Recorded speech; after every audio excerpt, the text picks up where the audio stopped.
오늘 아침 가장 뜨거운 뉴스 언박싱.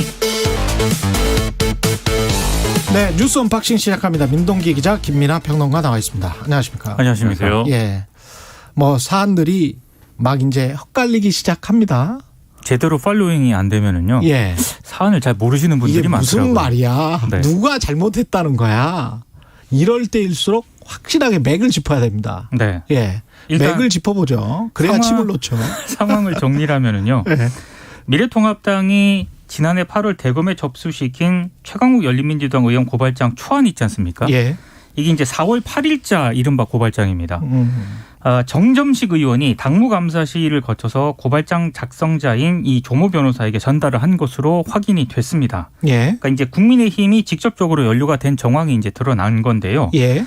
정점식 의원이 이렇게 얘기를 합니다. 보좌진을 통해 이런 게 들어왔다는 보고를 받았는데 고발 필요성이 충분하다고 판단해서 넘겨주라고 지시를 했다. 다만 이 출처에 대해서는 기억나지 않는다. 이렇게 얘기를 했습니다. 지금 4월 8일 고발장이라고 말한 건 네. 뉴스버스에서 최초 보도된 4월 8일 고발장의 초안, 손준성 보냄의 그 고발장과 네. 이 고발장이 8월에 네. 정식 등록시킨 고발장과 일치한다 그 말입니까? 그렇습니다. 그래서 이게 굉장히 내용이 흡사하다는 흡사하다. 게 지금 문제고요. 예. 실제로 구성이라든가 세부 문장이 거의 판박이 수준으로 유사하다는 게 지금 언론 보도를 통해 확인이 된 그런 상황인데 정리를 하면 이렇습니다. 메이저 언론사인 KBS가 보도했습니다.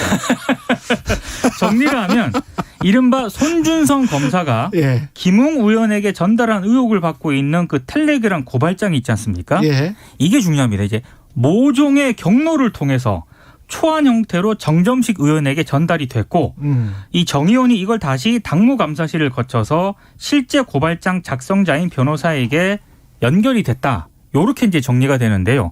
여기서 핵심적인 것은 모종의 경로를 통해서 이게 중요한데 이게 이제 모종의 경로를 통해서가 아직 안 드러나고 있습니다. 그러니까 지금 고발장이 이제 거의 똑같다를 예. 기준으로 놓고 보면은 우리가 이제 상상할 수 있는 경로는 손준성 검사, 김웅 의원 그리고 김웅 의원이 어떤 경로든 제보자를 통해서든지 뭘 통해서든지 이 법률지원단 그리고 거기서 이제 정점식 의원을 거쳐서 이제 최종적으로 고발로 들어가는 그 실제 변호사로 전달돼서 이렇게 갔다 이렇게 예. 상상할 수가 있겠는데 이게 다 아직까지는 점선입니다. 그렇죠. 확정된 게 아닙니다. 네. 확정된 그렇죠. 팩트가 아니에요. 추정입니다. 추정. 예. 그렇죠. 근데 이제 민동희 기자님 말씀하셨듯이 모종의 경로 이렇게 얘기를 하잖아요.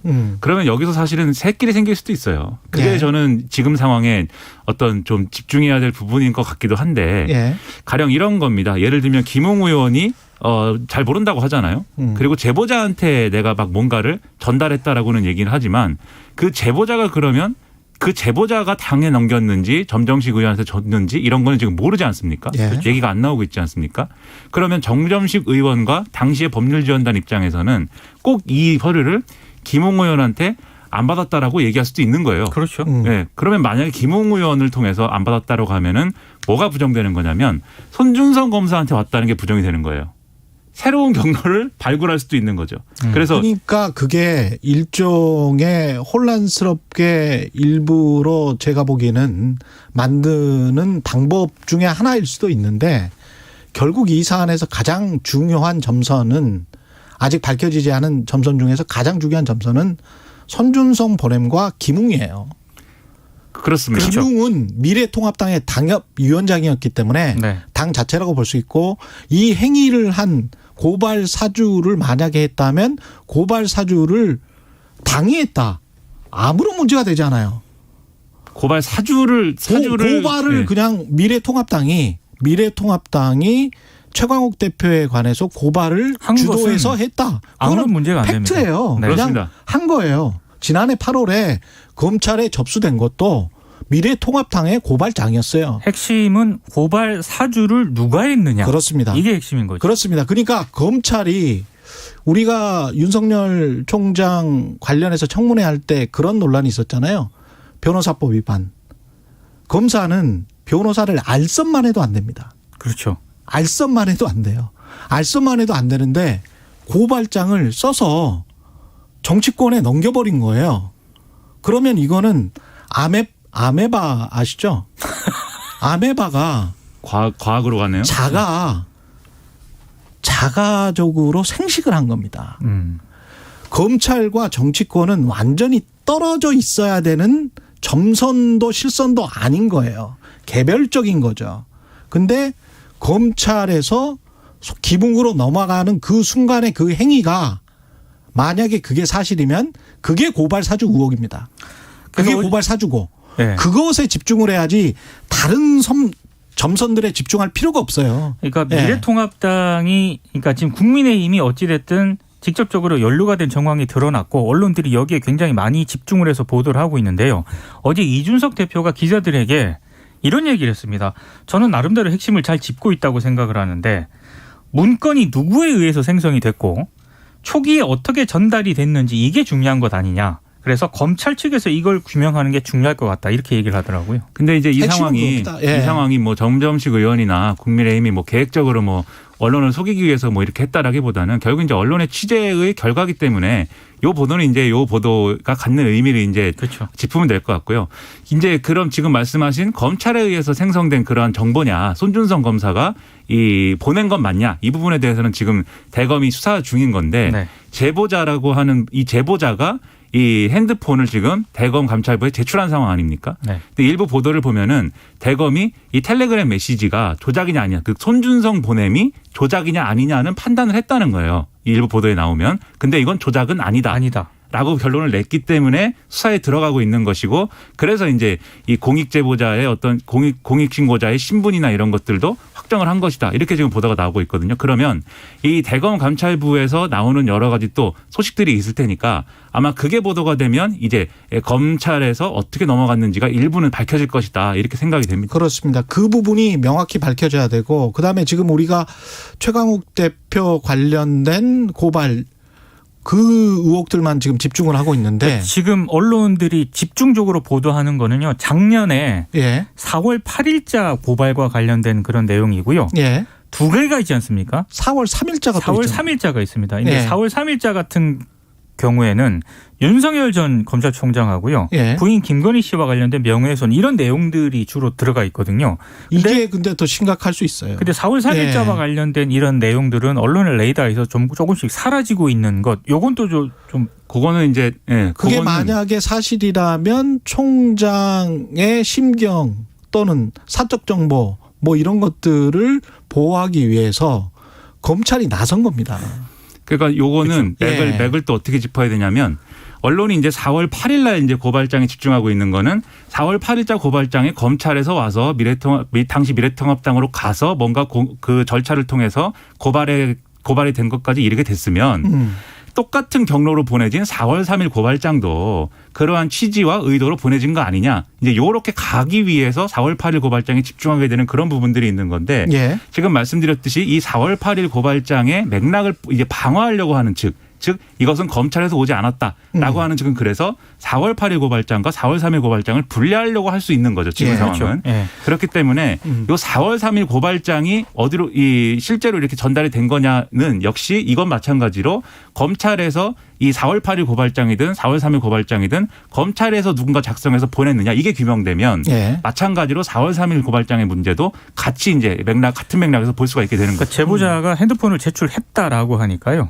대검 감찰부가 어떤 또 조사 결과를 내놓느냐. 요게 굉장히 중요할 것 같습니다. 네, 다시 한번 말씀드리지만 사건의 핵심은 사건이 초기에 어떻게 누구에 의해서 벌어졌느냐. 그게 검찰에 의해서 벌어지지 않았다면 이 사건은 아무런 의미가 없어요. 그렇죠. 아무런 의미가 없습니다. 미래통합당이 최강욱 대표를 뭐 고발했건 이거는 아무런 상관이 없습니다. 예, 아무런 상관이 없는 것이고 전정식 의원이 전달을 했건 그거는 아무 상관이 없어요. 그리고 사건의 그 말단 지금 누가 제보를 했느냐 또는 이게 정치 공작이 아니냐 이거는 순수하게 정치적인 공방으로 지금 벌어지고 있는 것이거든요. 네. 그러니까 언론이 그쪽에 집중을 해버린다는 거는 결국은 사건의 본질을 보기 싫어하는 겁니다. 사건의 본질을 보기 싫어하고 사건의 말단에 아주 집중을 하면서 이걸 정치 공방화 시키려는 어떤 사람들의 이익에 따라서 그냥 휩쓸려 가는 것이죠. 그래서 이것도 언론 보도를 좀 자세히 보셔야 되는데 예. 어제 제보자가 이제 갑자기 두 명이 등장을 하거든요. JTBC에 내가 그 제보한 사람이다라고 인터뷰를 합니다. 근데 이제 익명으로 물론 처리하고 음성도 보내지 않습니다만 내가 제보자고 김웅 의원이 대검에 고발장을 내라고 했다. 이렇게 증언을 하고요. 또 한 사람의 제보자가 등장을 하는데 이거는 이제 김웅 의원과 윤 전 총장에 의해서 간접적으로 이제 제보자로 지목된 인물인데 이 제보자 같은 경우에는 법적 대응하겠다. 이렇게 입장을 밝히고 있습니다. 이 두 사람이 같은 사람일 수도 있고 다른 사람일 수도 있다는 것. 예.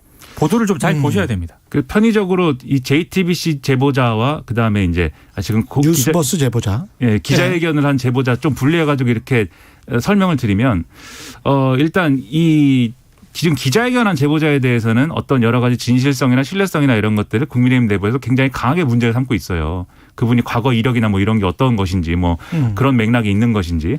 근데 아무튼 그런 점에서 이제 자기 방어할 이유를 굉장히 강하게 이제 느낀 것 같고. 근데 이제 JTBC에 등장한 제보자의 경우에 이제 하는 얘기를 보면 지금 말씀하셨듯이 기존의 이제 주장 김웅 의원이 대검 민원실에 이 고발장을 접수하라고 해서 나는 왜 그랬지라고 의문을 가졌다라고는 얘기인 거고.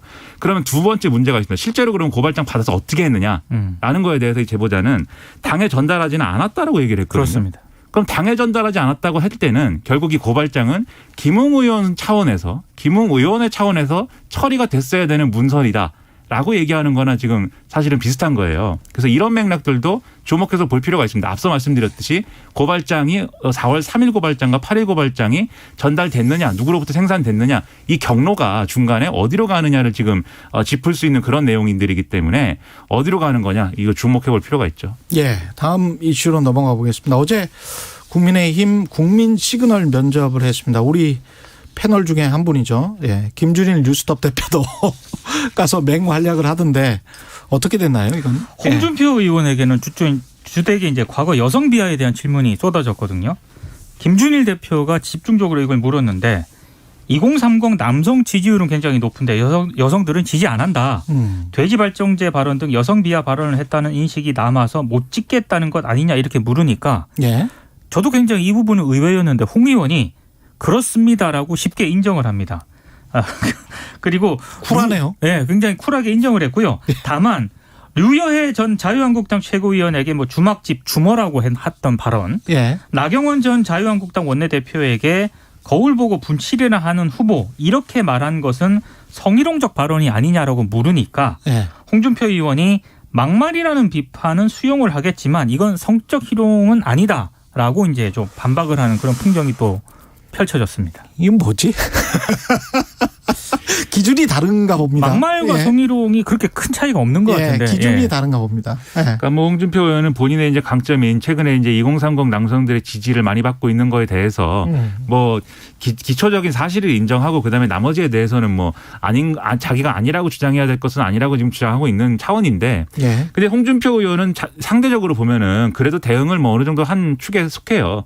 유승민 전 의원의 경우에는 주로 물어본 게 이제 여성가족부 폐지 공약 뭐 이런 거였는데 예. 이게 뭐 예를 들면 최근에 뭐 젠더 갈등 이런 거에 편승하는 거 아니냐 여기에 대해서 아니다 나는 뭐 4년 전에 대선에도 얘기했었는데 그때 이랬냐 뭐 이렇게 얘기하게 근데 잘 설명이 안 되거든요 그런 것들이 그렇죠. 왜 여성가족부를 폐지하고 양성평등위를 해야 되는지 근데 또 유승민 전 의원이 그 공약만 갖고 있는 게 아니잖아요. 그렇죠. 여러 가지 경제에 관련된 그런 공약도 갖고 있는데 사실은 시간이 짧아. 그렇죠. 언제나. 그렇죠. 예. 거의 이제 후보들도 사실은 답답할 거예요. 그렇죠. 예. 훨씬 더 거의 하고 싶은 말 많은데. 본인이 하고 싶은 말은 거의 못한 것 같고 예. 최재형 전 감사원장은 반대로 이렇게 여러 가지 질문에 대해서 특히 이제 SMR 이 소형 원자료 모듈을 설치를 뭐 해가지고 지금의 탈원전 공약을 탈원전 정책을 극복한다 이런 거에 대해서 어디에다 그거 설치할래? 그렇죠. 네. 어디다 설치할 거냐고 물어보니까 그건 잘 대답을 못 구체적으로 더 생각해보고 얘기하겠다 이렇게 얘기를 해서 예.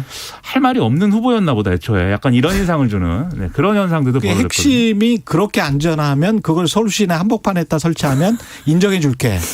라는 거지 않습니까? 네. 그렇죠. 예. 그렇죠. 근데 이런 시도가 후보들이 가지고 있는 나름의 이제 강점 약점을 일부 드러낸 시도인데 인기랄까 뭐 주목도는 높았던 것 같아요. 이 유튜브 생중계를 뭐 시청한 사람이 5만 명이라고 막 하는데 네, 그러면 이제 상당히 지지층에서는 이걸 좀 강하게 본 거죠. 예. 그럼 이게 실제로 이 후보들의 어떤 정책이나 이런 것들을 실효적으로 다룰 수 있었던 그런 행사이냐 이건 좀 의문이지만 어쨌든 이렇게 좀 부음업을 시키고 관심을 모을 수 있게 하는 그런 차원에서는 일부 성공한 측면이 있기 때문에. 근데 홍준표 후보의 그 진주 우려원 관련해서는 네. 그럼 굉장히 핵심적인 질문인데 그건 뭐라고 답변했습니까? 그러니까 이게 그 질문에 대해서는 이제 진중권 전 교수가 이제 물어봤거든요. 예. 뭐라고 물어봤냐면 경남의 병상 한 개당 담당 인구수가 400명이었다. 근데 이 홍준표 의원이 경남지사 시절 때 진주 의료원을 폐쇄를 하면서 전국 평균 170명 정도를 상회하게 된 거다. 이 진주 의료원을 폐쇄를 하게 되면서 예. 이렇게 진중권 전 교수가 질문을 하니까 답변이 좀 저는 동문서답 같은데요. 진주 의료원이 잘못됐다고 주장하는 사람은 골수잡하고 절대 자신을 안 찍는다. 이렇게 답을 합니다. 그러니까 뭐 약간 그 기능을 동문서답인 거죠. 그 기능을 진주 의료원의 핵심 문제는 지금 코로나19와 관련된 공공의료의 확충이냐 아니면 줄여나가는 거냐 뭐 그렇죠. 이런 것과 관련돼 있기 때문에 이건 굉장히 중요한 겁니다. 그 기능을 이제 다른 의료기관에다가 이전을 해서 코로나19는 뭐 제대로 대응했다 이 답변을 일단 했었고 예. 그 답변을 하고 나서 이 좌파들이라서 이제 이렇게 질문한다 뭐 이렇게 간 건데 그러니까 사실 이것은 예를 들면은 질문을 이제 많은 언론들이 진중권 전 교수가 한 거에 대해서 집중하고 있는데 사실 질문 자체는 김준일 대표가 더 이렇게 좀 그렇죠. 날카롭게 했어요. 사실 예. 김준일 대표한테 집중해 줘야 됩니다. 뭐라고 했냐면 대통령이 되면은 전국의 공공의료 그러면 네. 다 이렇게 해산해 버리는 거 아니냐 이 얘기를 한 거거든요. 김준일 대표가. 디테일하게 잘 봤네요. 네. 그렇죠. 예. 그러니까 이제 좌파 이 공약에 반발하는 사람들 진주의료원 문제에 반발하는 사람들은 좌파고 네. 그 사람들은 애초에 날 찍지 않는다 이제 이렇게 답을 한 겁니다. 동문서답이죠. 네. 아니 근데 그래도 공공의료는 필요한 거잖아요. 그게 필요한 거죠. 답을 안 한 거죠. 답을 안 한 거기에 거라고 관해서 봐요. 지금 결과적으로. 답을 아직 안 하고 있는 거죠. 예, 그렇습니다. 제대로 답을 안 하고 진주 그냥 의료원 문제 좌파다. 때문에 굉장히 지금 곤혹스러운 거잖아요. 그렇습니다. 그 부분이. 예. 알겠습니다. 예. 가짜 수선업자 사건 박영수 전 특검은 검찰에 송치됐고요. 간단하게 이야기하고 마무리하겠습니다. 박영수 전 특검하고 현직 검사, 언론인 등이 이제 청탁금지법 위반 혐의로 검찰에 송치가 됐고요. 다만 그 배모 총경 있지 않습니까? 예. 전 포항남부경찰서장은 불송치가 됐고 주호영 국민의힘 의원은 입건하지 않고 사건을 종결을 했습니다. 그리고 이제 김무성 전 새누리당 대표 같은 경우에는 경찰이 조사를 계속해서 입건 여부를 결정할 그럴 계획입니다.